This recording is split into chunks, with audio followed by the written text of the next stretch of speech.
Hello and welcome to a quick review of the Oxford CS271. Quick disclaimer, first time I've ever reviewed anything like this. I've bought this, so it's not like I'm sponsored or anything like that. Apparently YouTube likes that sort of jazz. I've only got a 13 amp plug at the moment, so we're not going to be able to do anything too heavy, and I've only got a roll of ESAB auto rod 1mm, so probably not giving it the best chance to show its best, but we'll see how we get on. I've got some consumables from Oxford Welders as well. Torch, TIG torch. Can't do any tigging because I don't have any gas and I don't have any filler rods, and I've not done tigging for a very long time. We'll better get on with it. Right, a little bit more about the welder. It is a typical Oxford product. I used to have a Tech Arc 230 and that lasted me for 6 years without fault. I hope this one's going to last as long, if not longer. It seems to be made just as well, if not better. I have decided that they obviously wanted to jump start a ship with this bloody cable. We'll have a quick look in the other side now. Okay, I lied. We're not going to start welding first. Thought we'd just have a quick look inside the machine, as just like half the engineers I know, we'd all want to have a look inside first before we start using something. Got quite a nice wound transformer or choke down. Another one now. Got a decent size rectifier, and I would imagine a really good size heatsink for what is the IGBTs. So I have the side off the machine for all the people that wanted to see internals.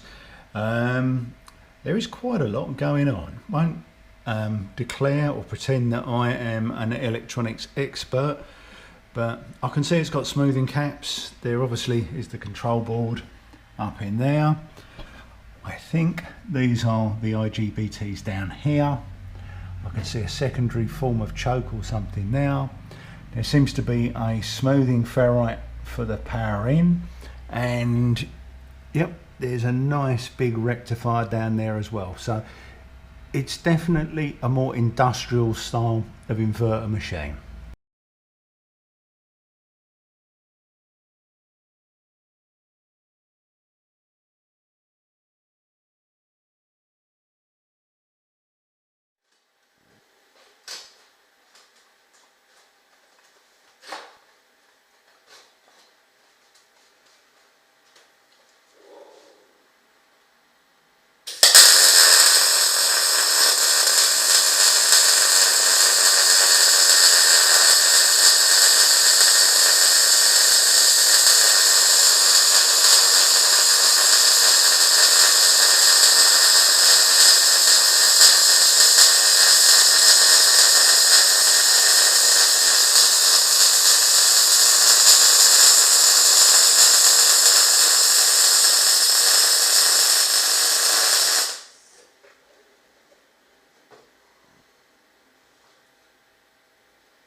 The weld that I've just done.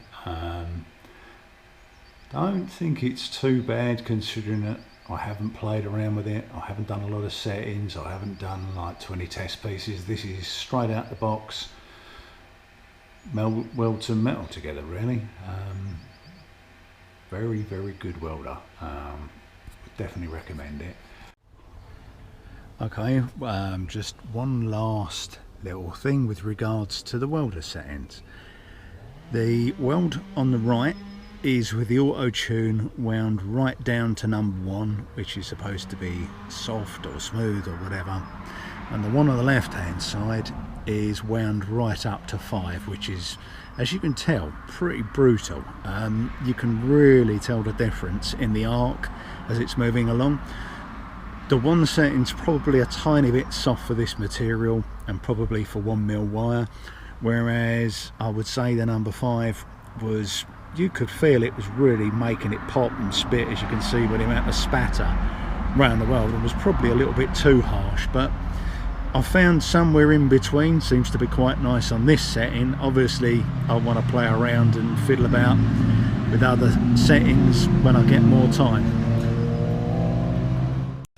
Right, one thing I would like to point out about a welder, if you are going to order one, and it's something I got caught out with, this is predominantly designed for obviously a 15 kilogram spool, and I'd only got a little 5 kilo of 1mm, so I had to make up a little spool spacer out of a spray can lid. The full roller feed is absolutely lovely. You can feel that it's really nice and smooth. I believe Danny built this machine according to the plate inside. Don't really have a lot more to say about it. It's a really good welder. Going to try and get some 0.8 and give that a go, because I don't think there's much point in me welding half the things I've got here with the 1mm, because it's really not going to do that much good. We'll try and get some pure argon and some filler rods, and I'll have a go at TIG welding and show that as well. Thanks a lot.